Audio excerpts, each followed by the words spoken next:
happening now. We want to welcome our viewers from across the United States and around the world. This is the EdTech Situation Room. Good morning, good day, good evening. This is EdTech Situation Room, episode number 377, and today is July 1st, 2026.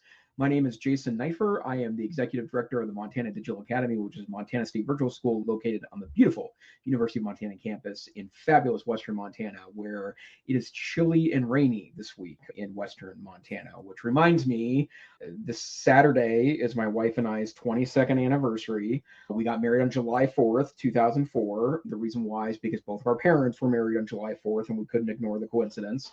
Wow. We had a beautiful outdoor wedding, but it was cold and windy on July 4th, and I think there was snow a couple of mountains over. This weather just reminds me of our wonderful ceremony. But hey, this is not Wedding Confessions with Jason Neiffer. This is the EdTech Situation Room. Joining me tonight is Dr. Wesley Fryer in North Carolina. Good evening, Dr. Fryer.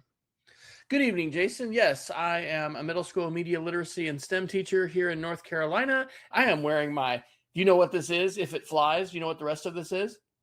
Is that a bird's not? It spies. It's a spies. Yeah, that's the bird's not real movement. Yeah, so birds aren't real, because I've been teaching a unit for about 6 or 7 years on what I call Fruit Loop conspiracy theories and helping kids learn about lateral reading and the SIFT web literacy framework.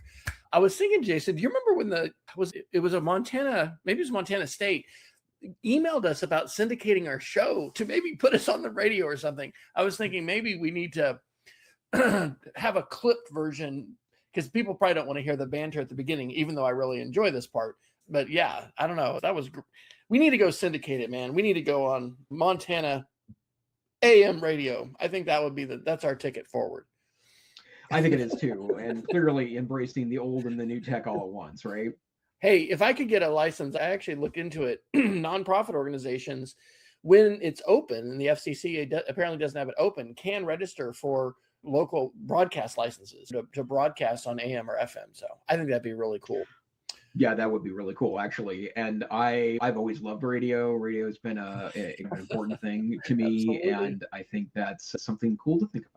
That's right. As I'm working with oral history and still doing things with local historical associations, those are things that are on my mind. So, okay, good. You're getting some rain, so maybe the fires are going to be abated. Have you had some fires in your neighborhood yet? No, we haven't actually. And it's May when we were gone, and then June it's been pretty wet months. It's not guaranteed that we won't have fires, but it's a pretty darn good start. So, because it was very dry going into May this year. Oh gosh, in Utah and some other areas, I've watched some videos. We are hot as can be. We are in the 90s, and it's going to be a hot weekend. But man, there is so much going on, because sometimes in the summer it seems like we've had just dry shows, but there's really nothing going on now. Of course, it's ISTE, so there's going to always be some tech announcements because of that. But there's a lot going on, and we skipped a week, so it's been intermittent. So if you're joining us live, I did do a shout out to Peggy and my dad. So who knows who will be here live, but if you're here, welcome. Excellent. We here in the EdTech Situation Room, we take a look at news from around the world, and usually it's technology based. We shoot it through the educational prism in hopes of perhaps providing some commentary or insight. We have a ton of AI news, as we have every week for the last couple of years now. Privacy news. I do want to talk about Apple a little bit tonight, because they had huge price increases announced last week, and I have a little story to share regarding that. Some open web discussion, some miscellaneous, and then we'll end tonight with our Geeks of the Week. Dr. Fryer, since you did the bulk of our link work tonight, where would you like to start our discussion this evening? There are so many places to start, but I actually think, at the risk of derailing the show and making this the focus, which we don't have to do, let's start with the article about the EdTech backlash. I put this in the miscellaneous. This is Education Week from April 30th, and it's a fantastic article called "The EdTech Backlash is Here, What It Means for Schools." And we have talked about this on the show numerous times. The article mentions Jonathan Haidt. It gives statistics for the number of schools that are pushing back, and all the celebrity heavy hitters: Oprah, Hugh Grant, Senator Ted Cruz, folks who are really trying to basically push back against all screen time and all technology use, not differentiating between the two. The article references a website I had not heard of before called Close Screens and Open Minds.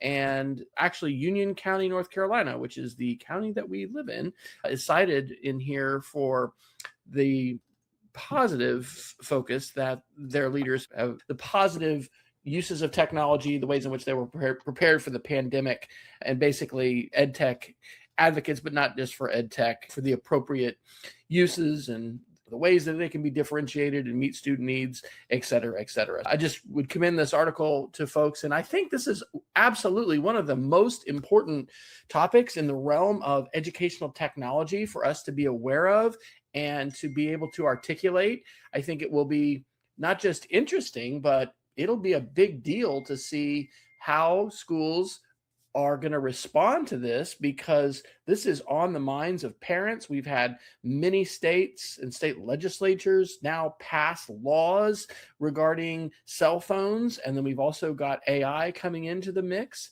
And there's just basically a whole lot of negativity. And I think one of the most important things to talk about is how all screen time is not created equal, and how there's a big difference in creating some kind of media, video conferencing, whether even that's with a grandparent for a child, or it's a class, a student. Like, anyway, the transformative potential of educational technology is something that Dr. Neiffer and I have been talking about for years. In fact, our whole careers, we've been talking about this. And so I feel like it's an attack directly on many of the things that we're really passionate about. And some of the antidotes for this is not just banning the tech, it's helping teachers and administrators learn how to use these tools and how to navigate this new world of literacy. Because literacy we are not in 1953 anymore, folks. And we've got to learn how to effectively learn and avoid traps of disinformation and misinformation and communicate in this world. And I don't think we should pretend, here, give me my paper textbook, my Big Chief tablet, and my whatever we used in the one-room schoolhouse. Give me my slate and chalk, and I'll be good. Yes, we can learn critical thinking in all kinds of situations, but the ban tech bandwagon is alive and well. I would guess you're not completely insulated from that up in Big Sky Country. Not at all. We expect it to be a major discussion topic in January at the 2027 Montana legislature. And we talked about this our last couple of episodes, so it's not a new topic to our regular listeners. But the bottom line for me has always been that I get it that we're asking for nuance in an era where nuance isn't particularly valued, but there is no all tech all the time voice, because that also is not very realistic either, and punishes anyone that wants to try to find balance between these two concepts. But for me, the thing that is just very concerning is that we don't leave this up to the local communities that should be making these decisions: school boards, administrators, teachers. And there are a lot of schools that do a heck of a job with this, right? That have a very thoughtful program, that are created a meaningful regime inside the school to figure out when the tech comes out and when it goes away. And we shouldn't punish those schools for preparing students for the future. That doesn't mean that I don't have concerns about screen time. That doesn't mean that I tend to think that the same bad pedagogy that was bad before computers just gets fueled with computers, right? So that's a really complex place to be in, because I think these all go back to teaching and learning questions and not technology questions. But I get why people are concerned. But I also feel like there is an absolute panic on the part of the anti-screen advocacy movement that is looking for fast and not thoughtful action for whatever reason. The other thing that I also would agree with is that I think a lot of ed tech companies are shills for things that all of us can agree is not a great thing. Student data privacy has been a focus for the last 10 years. The notion of where your data goes, a very important question. But the United States hasn't even regulated social media yet, now 22, 23 years old. There's just no scenario in which other than state bans in schools, because I don't think that there would be any appetite for AI is by executive order, not going to be regulated by the states. But I think that there's just a lot of troubling signs around this, because there are schools that do an outstanding job at this, right? And I would argue it's the lack of professional learning, it's the lack of opportunities to help teachers grow and thrive in this environment that has led us to this point.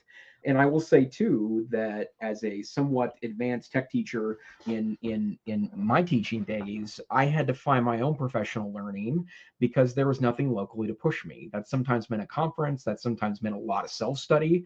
And that's where I think these discussions become much more nuanced and then ultimately complicated. Yeah. We have beat this horse for a while, but again, it's summer, we're going to the school year, and I think this and AI, just in terms of Google search and the ways in which AI is being integrated into these different tools and the challenges that it will pose for us, as well as the opportunities that it will provide for us as teachers designing instructional materials and assessments and all of that. Where would you like to go next, sir? Well, or would you going to choose another random weird one before we jump into the AI? I love your random weird ones, and I do want to talk about Apple too.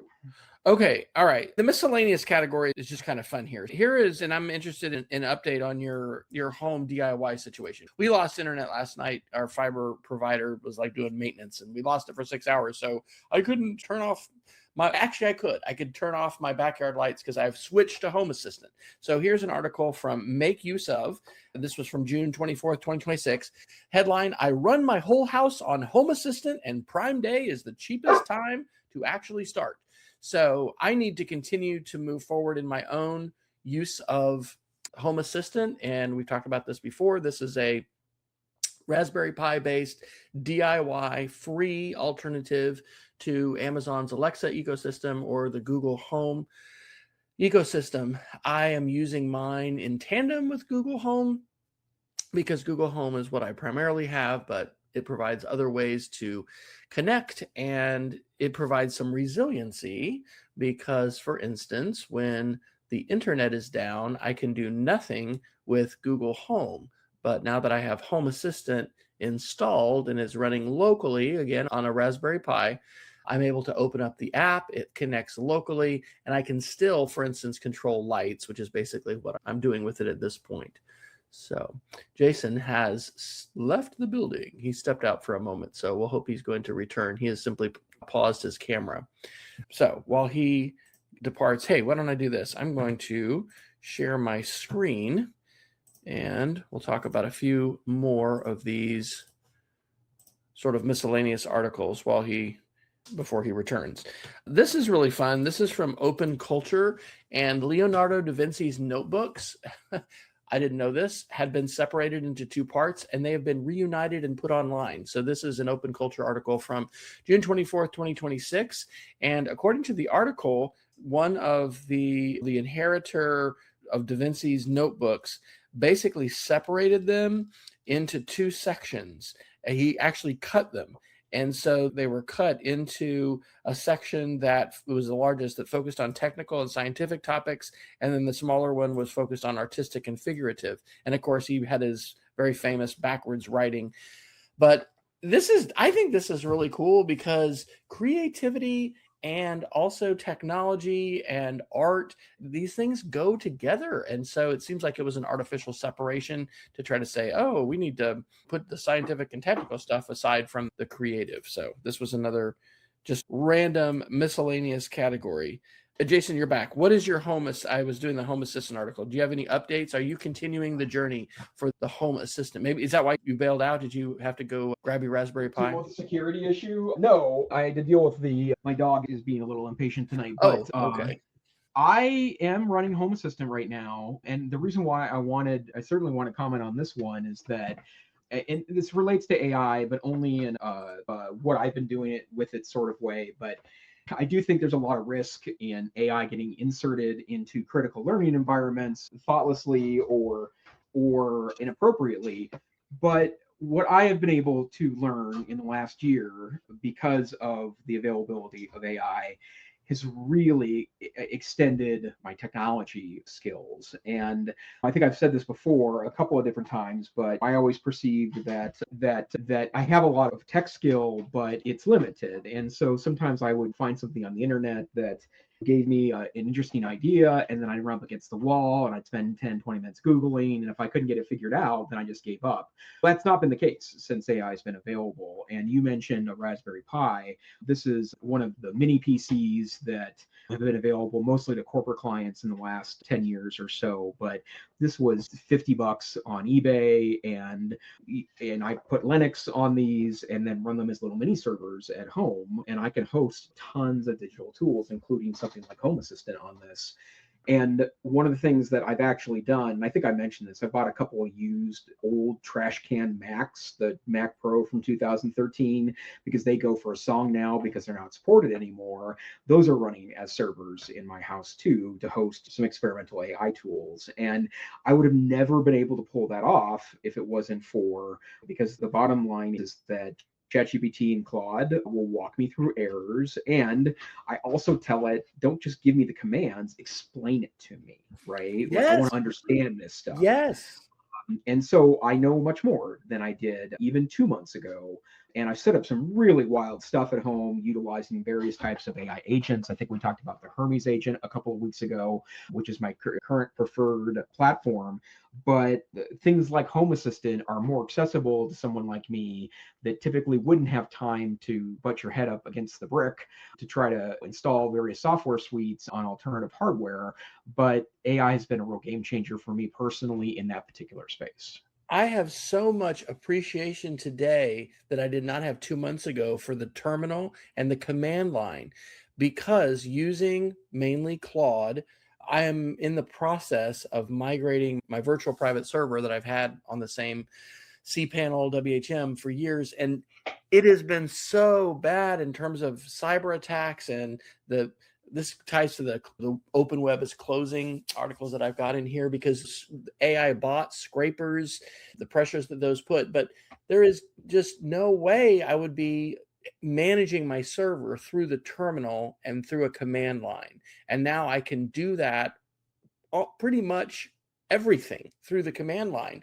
Now I am trusting Claude to do that. And I've had actually somebody on Blue Sky or Mastodon was like, make sure you test all those and don't ever run a command that you don't completely understand. I'm beyond that. I am trusting, but I've also built this essentially relationship, it sounds weird, with Claude, with this Claude project where, anyway, we've been working for hours and hours together, diagnosing, reading logs and error logs, creating a custom Python script it can run to check the health of my different sites.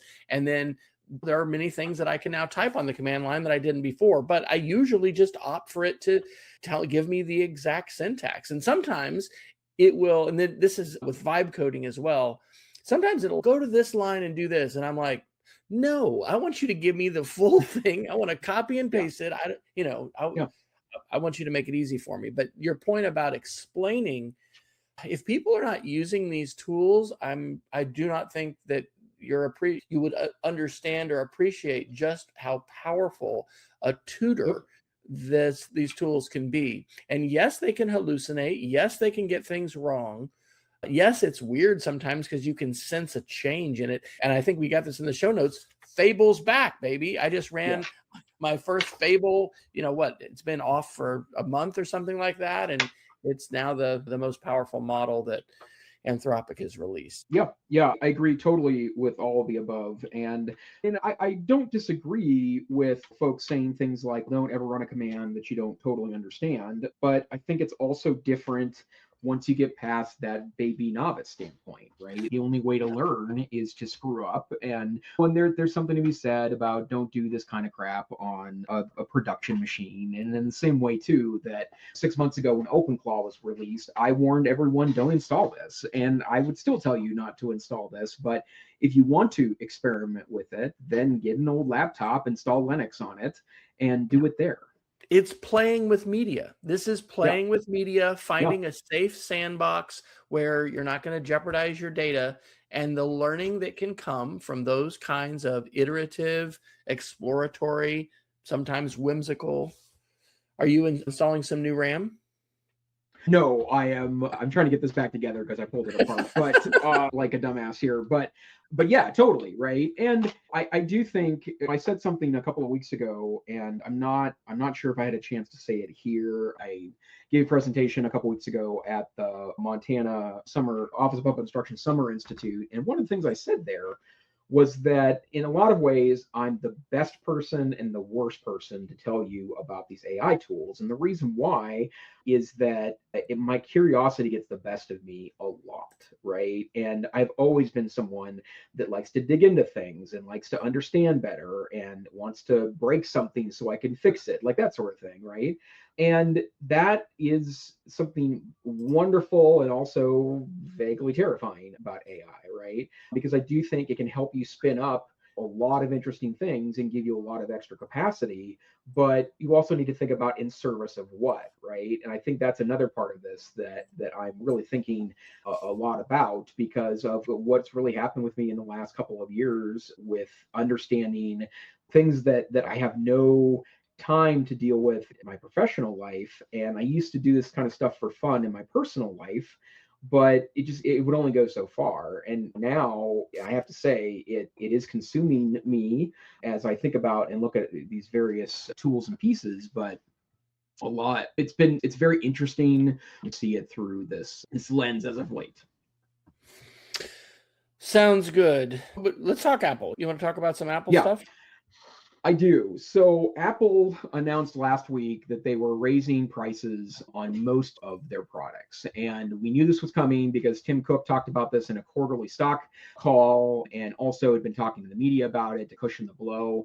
But the increases for most hardware is between $100 and $300. Some really high-end Macs are getting even larger increases.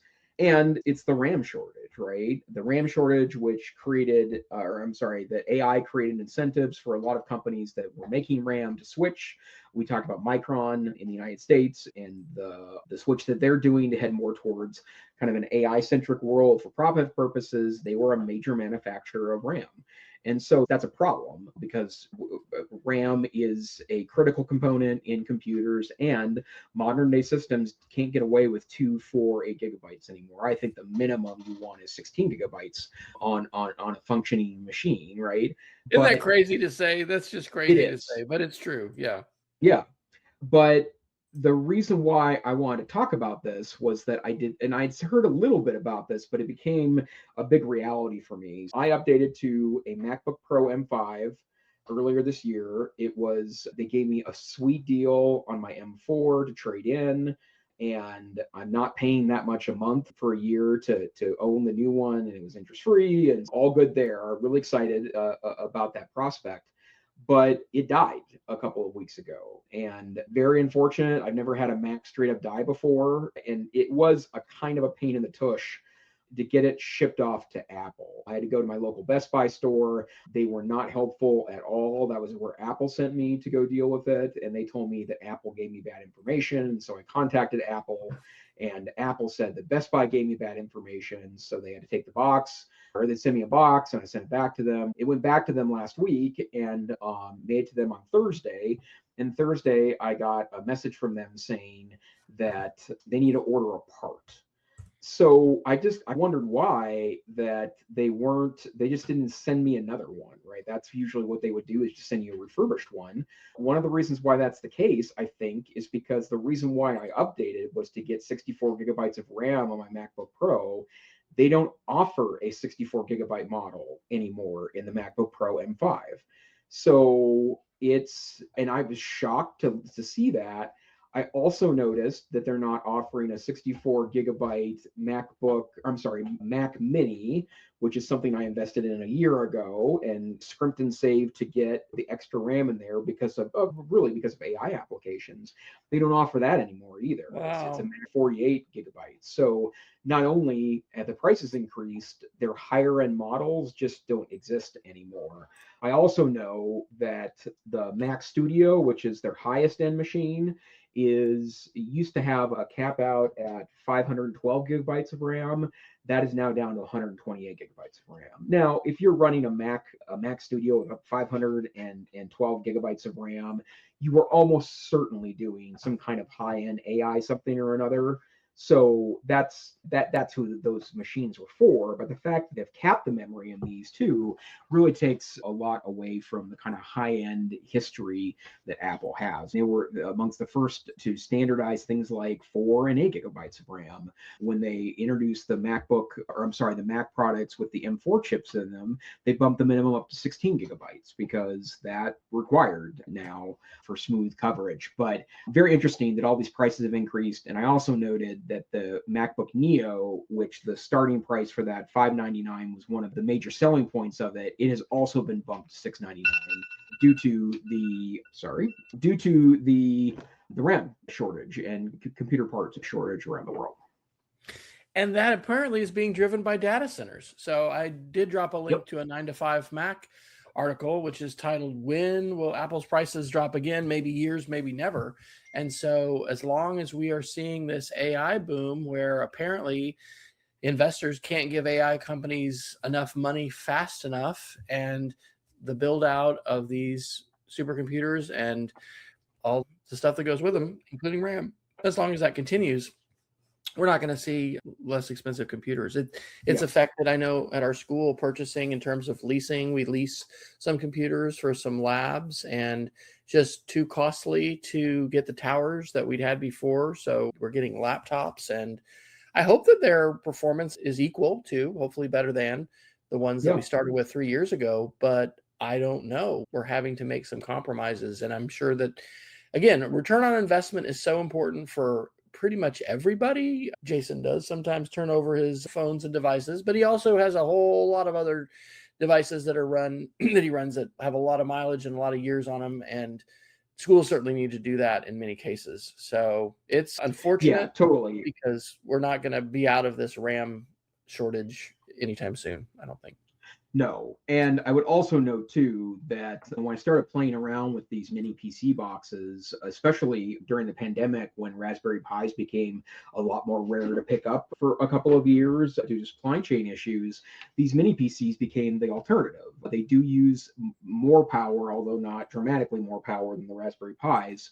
That's why a lot of enthusiasts and home labbers were buying these particular pieces. And I was able to take something like this has got a 5 or 6 year old CPU on it, and easily get 32 gigabytes or 64 gigabytes of RAM to stick in these boxes. And as it turns out, you could do that easily for 120, 130 bucks used. That same RAM now costs $300 to $400, right?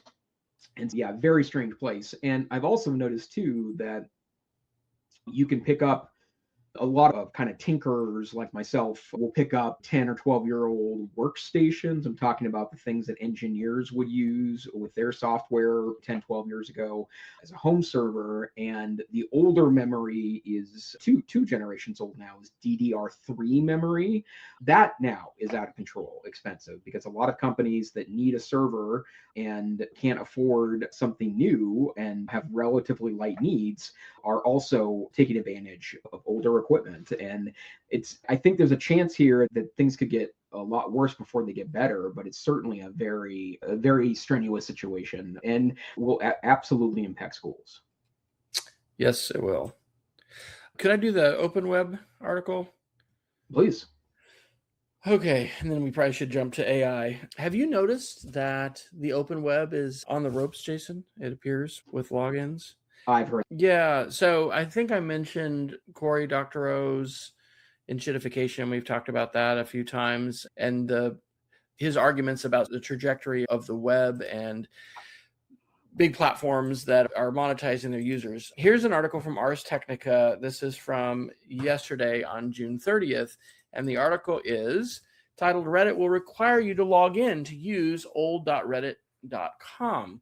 And the subtitle is, "Logged Out Old Reddit Access is, quote, a significant source of abusive scraping."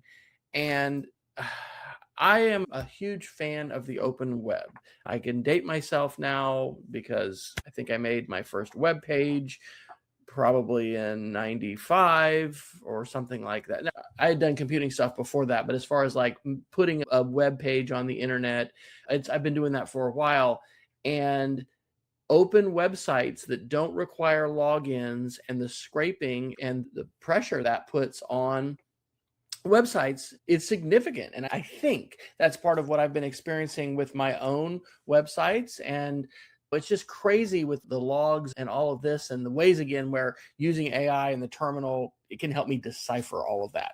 But I think that the open web is really important, and being able to share our ideas and having the opportunity to be able to do that without necessarily being on a platform like Facebook that's being owned by a big tech company, where, you know, all of the things that go with that, including advertising. There's another article I put in the same thread there. This is an older one from 2024, from February 1st, and it was said exploring Reddit's third-party app environment 7 months after the API collapse, which is basically Reddit was really clamping down on other people accessing their content. You needed to do it through Reddit, and this pressure is continuing.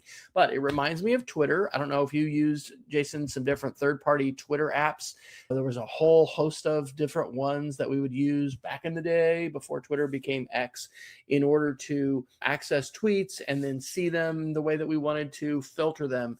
And so I am just really passionate. I'll mention in a Geek of the Week a new iteration of basically this project called Reclaiming Our News Feeds.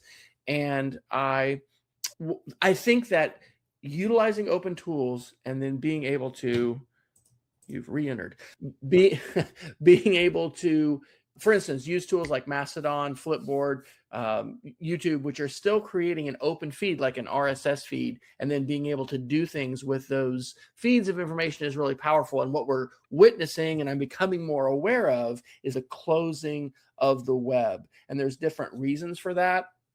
I don't have this article, maybe we talked about it last time, but there's a persuasive case that as much hand-wringing as we might do and others about Google, for instance, changing the search box and making AI primary, they have to do that in some people's view because the web is just so different, right? It used to be, not that it was some perfect nirvana, wonderful place, but we didn't have as much gamifying and SEO tricks and people and slop and just a lot of crap for people trying to get clicks and ads. And yes, it's revenue, but share good ideas, have your own website and write good things. But all of this mix of stuff basically is rather toxic to the open web. So the open web still exists. It's still a place where I publish and share on WordPress sites as well as other places, including Substack, which isn't just like my own owned property.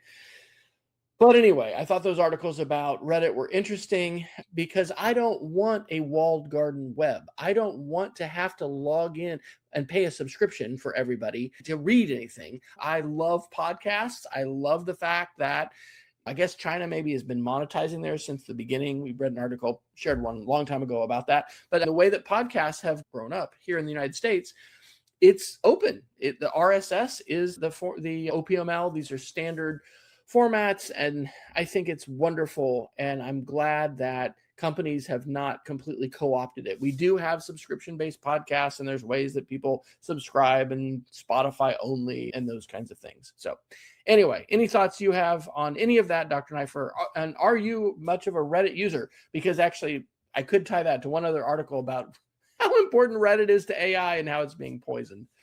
Yeah, we should talk about that one because that one's really interesting. But yeah, I am a big Reddit user, in part because I consider it's better for my brain than just flicking through the news every day, because I feel like the important stuff ends up getting shared on Reddit. There was a funny meme that was going around a couple of weeks ago about how if someone had told a guy 10 years ago that there'd be a technology in the future that would make a web search obsolete, that shows you the answers from whether they're correct or not from a Reddit search from 20 years ago, you wouldn't believe that, right? But that is actually the situation that we're in right now for sure. But the thing that I also think is very worthy of thinking about is that if the fear of having your intellectual property, right? I'm not entirely sure that my Reddit post should count as Reddit's intellectual property, but still, I get that part. Then that is a huge problem because people are going to start putting things behind paywalls. I don't have a site to share here, but I did hear in a story a couple weeks ago about how one of the new ways that people are getting data to train models is by buying access or buying a copy of like defunct companies' email servers so they could read all the email to train models on writing, right? And startups that flamed out before they were profitable, that's another income source for the creditors if they went bankrupt. Just another example of how it's really fueling a shift in the notion of value. I wonder how much dark web resources are being used for scraping now. And companies are not talking about that because they're not proud of it. A project you and I should still consider doing someday is doing an investigation of like how much personal data is available on the dark web, and then how easy it is to get it. And then also, can we take it down and blah, blah, blah. Because I've read statistics that the public facing web is small compared to the dark web and what is hidden behind logins and things like that. So it's almost like the dark web is increasing. Dark web is different than just like logging into Reddit, but and what was I going to say? Something else. It just, so much of the benefit that the internet has brought to me as a professional and as a human being, I feel like comes from the open web. And so I think advocating for the open web and of course the Fediverse, and we do have fighters for open standards and trying to not be beholden to big tech and all that kind of stuff. So I think those are things that we may be doing. I'm certainly doing more on my own free time, I'm not teaching about those things professionally to middle schoolers, but it's really important. And so anyway, I thought these articles were indicative of some of those broader trends. You've heard of the poisoning of AI? I have heard of that. And I think this is a brilliant topic to talk about. So you want to describe what that whole thing is about? You bet. I'm going to drop in an article and then I'll give a shout out to Brian Turnbaugh up in Chicagoland because he actually forwarded me a video from Instagram, which I found hard to get the data of for a while. But anyway, this is from Cyber News on June 26, 2026. DuckDuckGo AI hallucinates Trump's death after AI data poisoning campaign. And basically the summary is that DuckDuckGo's AI and many AI tools today are harvesting, scraping content from Reddit. There is a Reddit thread or Reddit subreddit, and I've linked it. Please don't share this with students. There's all kinds of things that would not be appropriate to talk about in school, but it is called Poison AI. And so it reminds me of The Onion. There's just a lot of spoofs and parody things, but it is promoting itself as the most authoritative and trustworthy place to find information. And DuckDuckGo took that information and shared that Donald Trump had died of rabies after apparently ingesting coordinated fake content. Yeah, it was this. They died of rabies after this whole AI poisoning incident. And so for different reasons, people are trolling and also just enjoying themselves. It is showing how misinformation can be amplified and online fabricated content can be treated as credible evidence. And so there are real hazards to relying upon AI, for instance, for search and for news. And it's even more important to fact check. So hopefully we are going to continue to see AI platforms cite their sources. I think this points to AI's inability to be able to identify humor and nuance and parody and trolling. I think this can be classified as trolling. So anyway, I had not heard anything about this. And so I appreciate Brian bringing this to my attention because it is a really big deal because we do have this big shift. And we haven't even mentioned ISTE and Google's announcements at ISTE, but there's big pivots in the world of ed tech towards AI.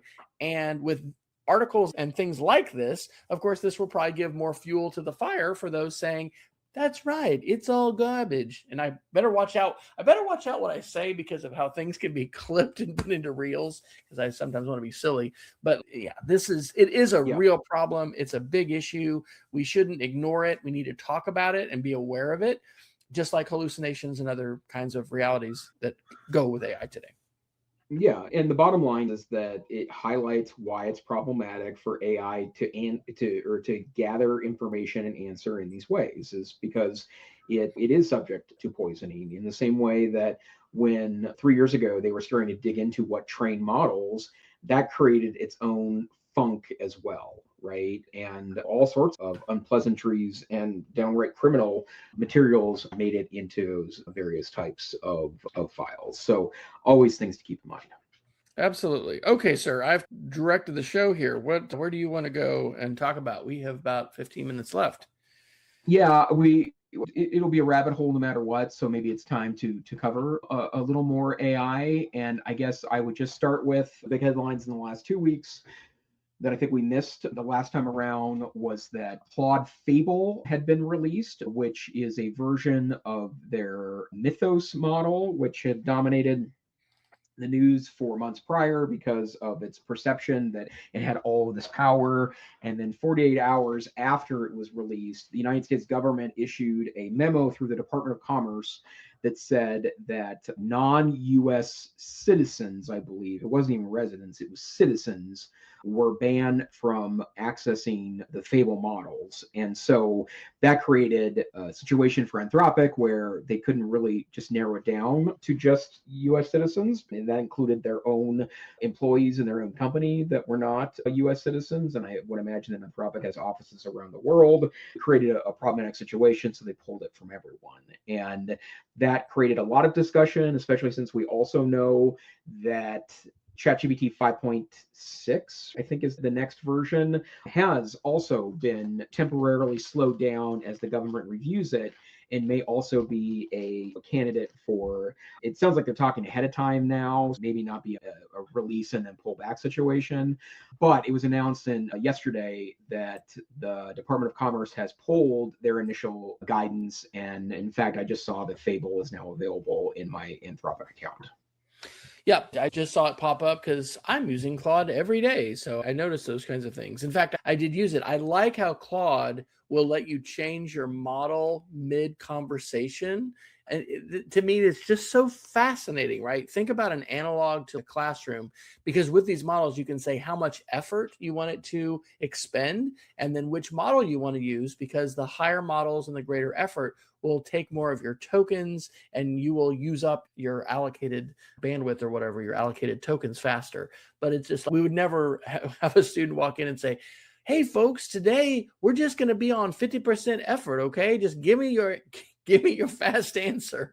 But anyway, this is the kind of thing, it's a choice that we make when we use the tool, if we don't just go with the default. So I did copy and paste the links that I had picked up for the show tonight. I've experimented with doing some AI help with articles before. And then I said, hey, and I changed to Fable. And I said, hey, what are some other articles that would be good? And it gave me some great ones. Yeah. Anyway, Fable, the power is now at our fingertips. Yep, totally. And I would also say too, I only used it 2 or 3 times before the ban happened. And apparently the security and coding stuff is amazing. I don't really do either of those 2 things, but I can tell you it did a pretty interesting job of helping create tools to help manage my note vaults. And so that's something that delighted me, and I'm delighted to see that it's back. Yep. And then here's a Reuters article. I guess this was from the 26th, but it says that, U.S. allowing Anthropic to release Mythos AI to trusted U.S. organizations. But see, we're Fable, not Mythos. They're not the same, are they? No, yeah, those are different things. Mythos is the big one. Fable was the consumer release. And Mythos, I think that Anthropic made this call. It wasn't a U.S. government call, but they determined that they would not release it widely because they felt it was risky. And a lot of people thought that that wasn't real, that it was really just marketing hype. Right, that exactly. We have a model so powerful that we can't release it, right? Go ahead. No, that's exactly right. And it's trying to discern, when we were hearing about security vulnerabilities with, what was the Chinese company, the cell phone company that was Huawei. Okay, is this really a security threat or not? And you're trying to figure it out. This is hard too. But yeah, the bottom line is, if you're using these tools and then you could be in a better position to have a perception about how much they've improved. And because I have been working on multiple vibe coding projects, I'm really excited to use Fable and basically unleash it on some of these. I did that in the little window of time when we had access to it, and it did identify it because I asked it for security vulnerabilities. It identified them, and then I was able to fix them. The other thing that's interesting about this is you only get so much usage. I'm paying $20 a month, right? I have never paid the $100 and all this crazy amounts of money, which makes me wonder what I'd get if I was paying that. But what it gives you an incentive to do is not sit down and just have a marathon, for instance, vibe coding session, because you'll run out of tokens. And so it actually encourages me to do a little bit at a time. And I'm eager to use Fable. I'm going to watch to see how that utilization goes down faster. But probably a better use of my 24 to 48 hour whatever tokens is going to be using the best model with the most effort, having it do what it can and working on the project and then continuing later. Totally. And I would also say too that I've done a little bit of vibe coding, and it's a rabbit hole that I want to fall into. So I spend more of my time putting up Linux servers instead, right? But the thing that I think is super interesting about that is that I do run some local models often on my Macs, and you can plug coding tools into that. And in fact, I did a couple of weeks ago just to see what it would spin up for me, and it was pretty good. I spent about 15 minutes writing the code, but it made a pretty fun game that I think is certainly an interesting way to do that particular piece. So I'm going to share the CNBC article. This is one of the ones that Fable did suggest. This is from June 26th, and CNBC, OpenAI and Anthropic face new API reality as users shift from token maxing to efficiency. And it starts with a story of a CEO who basically moved from Claude to DeepSeek and is saving, I think it says, millions of dollars. But I haven't done a ton with DeepSeek, but it was so interesting, right, to be with ChatGPT for so long and then to see what Claude would do. It's been interesting to use Gemini both on our school, I'd say my spouse and I, on our school accounts versus our consumer accounts. One of the things that's big, I don't know if you've noticed this, Jason, is that when you're in a workspace account, we can't share out the conversation in Gemini. And that is terrible to me, but I think that's a Google level thing. I don't think our school admins have decided, because I have heard other people mention that. It's just so important to me to document what you've done. So I don't know if we'll get to the ISTE stuff, but part of the ISTE announcements with Google Classroom and Gemini and AI have to do with notebook and documentation, learning management, integration, and stuff like that. Our live viewer is saying DeepSeek version Pro V4 Pro is evidently nice. And and I can confirm that too. I buy bulk API credit from DeepSeek because with my agent experimentations, it does a really great job of helping me manage that, and it's 1/10 of the price of any other big model. And now it's funny because I just saw a headline pop up on my phone that apparently DeepSeek's version 4 models, Flash and Pro, are the worst of the major models for hallucination. But that's it. What are you to do? So the thing that's interesting about coding is it becomes some of it becomes apparent if it doesn't do what you want it to do. Now there's security vulnerabilities and other issues, but you can also have these models look at each other, right? So I think I'm going to maybe do a little experimentation with DeepSeek, especially because of that API cost factor. But then I could ask Fable to analyze the code and give me feedback. So using things on a production level where you're going to be repeatedly querying, and I know you're doing your agentic stuff, costs are important.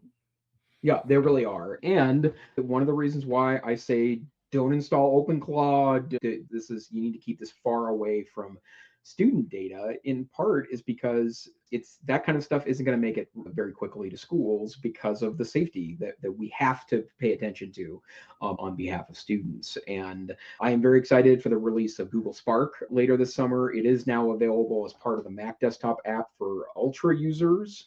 But Google Spark? That's their agent platform.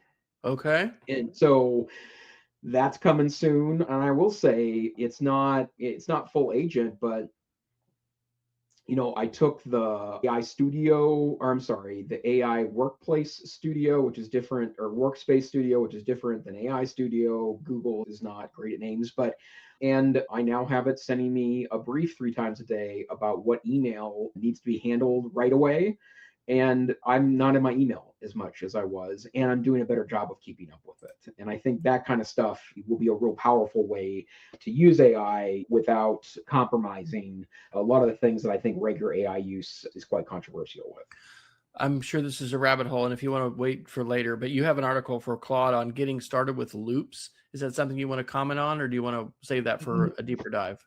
We're going to be talking about loops a lot, I think, in the next 6 months. So you heard it here first, folks. So I'll claim credit for that later this year if that ends up being true. But I do want to describe what a loop is, but it is agentic related. But one of the things that if you have a ChatGPT paid for account is that you can download the Codex app, which is like Claude Cowork of sorts, but you can use your ChatGPT account to do co-work like things. And the reason why I mention that is because it has a feature called goal. And goal means you don't give it a command via a prompt, you give it a goal that you would like Codex to accomplish, and then it will continue to work until the goal is done. Usually want to start off with a plan first, so it's not just spitting tokens out without any direction. But that's essentially what a loop is. A loop is that instead of giving it a command, you're giving it a goal, and it continues to work through the goal before it's done with that process. And so looping is actually, it's the first time I've heard of anything that I think could challenge the necessity of the prompting skill, because I do think prompting still remains incredibly important. But in a world where AI is more agentic and you can set goals instead of directions, that is something that I think could be quite profound.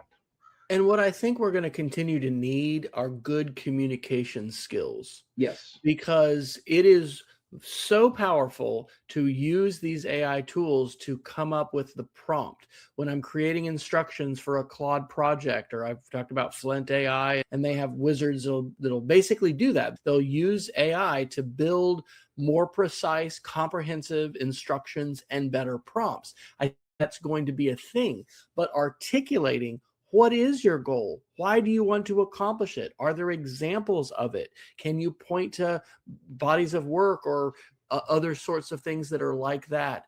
Clear communication. Yeah, absolutely. It's going to continue to be important. Okay, sir. I think we have several Geeks of the Week. Do you want to do anything before we do that? We could hit another article, or we could just Geek of the Week it. I think my Geeks of the Week are going to take an hour and a half, so I think we could just safely move on. So, Dr. Fryer, what is your Geeks of the Week, sir? Okay, yes, I just cannot restrain myself to do more than one. So, Civics of Technology conference coming up again in August 6th and the 7th, civicsoftechnology.org. I attended their conference last year, really enjoyed it. The whole title is Against Tech Hype. They've got the keynoters announced, and I'm excited that this year I will be sharing a brief presentation. I think it's 20 minutes out of a 45-minute presentation, but I'm calling it Your Feeds, Your Algorithms. And so I'll be telling a little bit of this ongoing story about reclaiming news feeds, but it is a good community.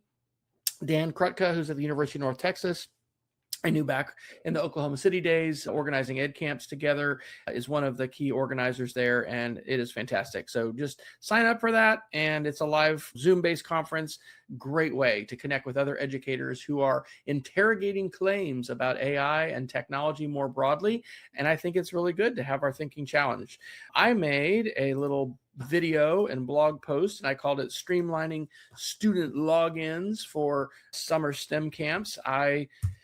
I'm actually just doing 6 summer camps, half-day summer camps. This week is my scratch camp.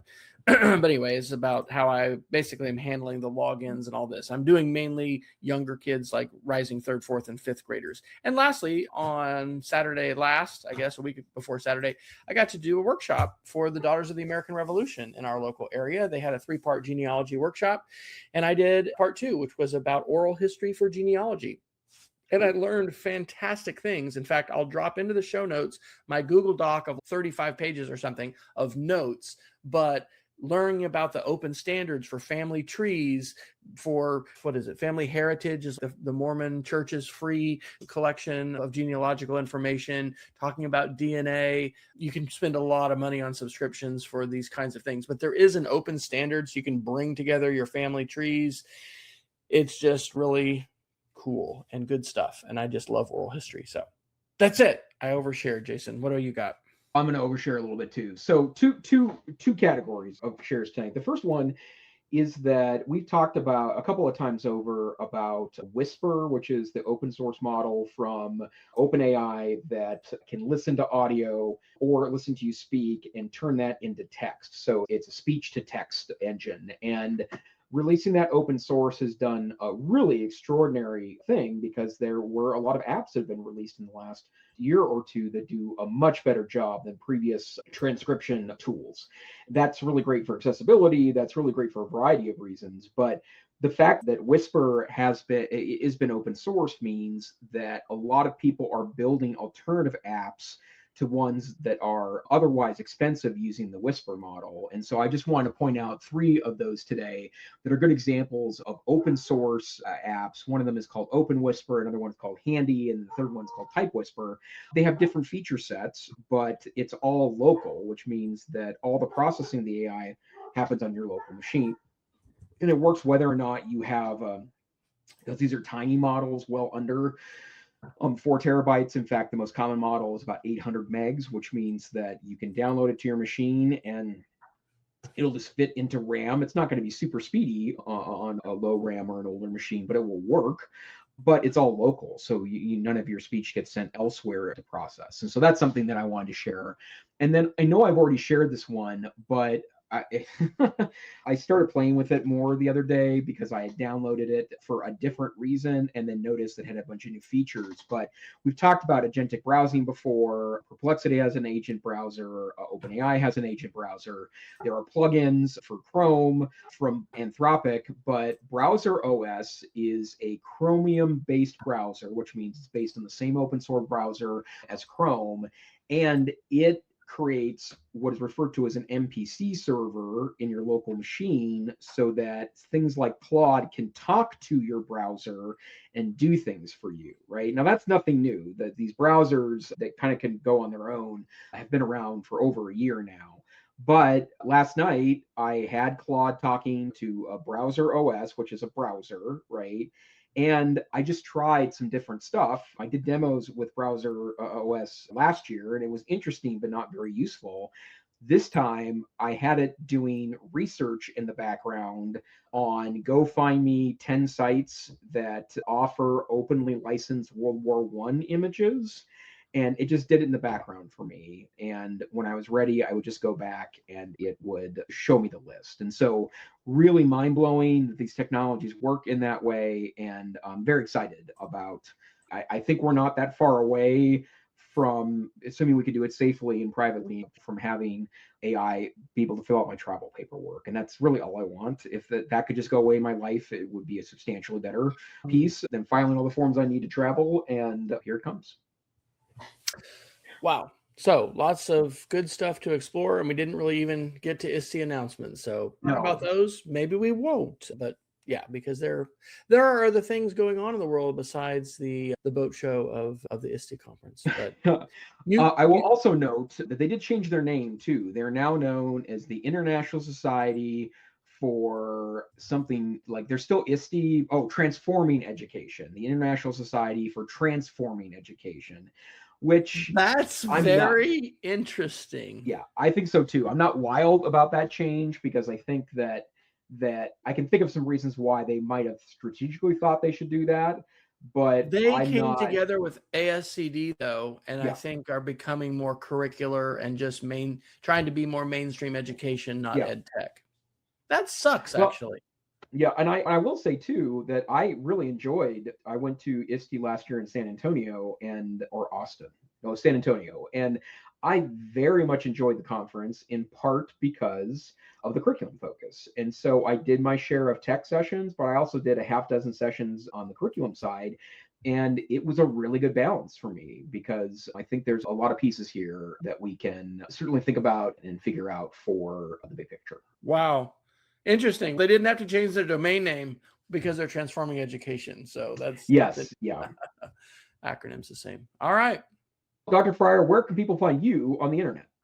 Allegedly, as long as my virtual private server is still serving it, I'm switching over to Linode, so things are going to be faster soon. But I'm at wesfryer.com, and you can find a lot of links to places that I share, including Substack, where I have my media literacy with Wes at wfryer.substack.com. How about you, Doctor? Best place to find me is on LinkedIn and then at my website, aicentrist.com. But hey, this is the EdTech Situation Room. We're a once a week podcast, a mostly once a week podcast that happens on Wednesday nights at 7 p.m. Mountain, 9 p.m. Eastern Time, and then sometime in the middle of the night UTC. If you can't catch us live, and we wish you would, we have an increasing number of live viewers that hang out in the YouTube chat. Then the best place to find us is YouTube itself or wherever finer podcasts are aggregated. We hope you have a great week. Stay safe, stay savvy. Happy birthday, America. And we'll see you next time on the EdTech Situation Room. Good night. Adios.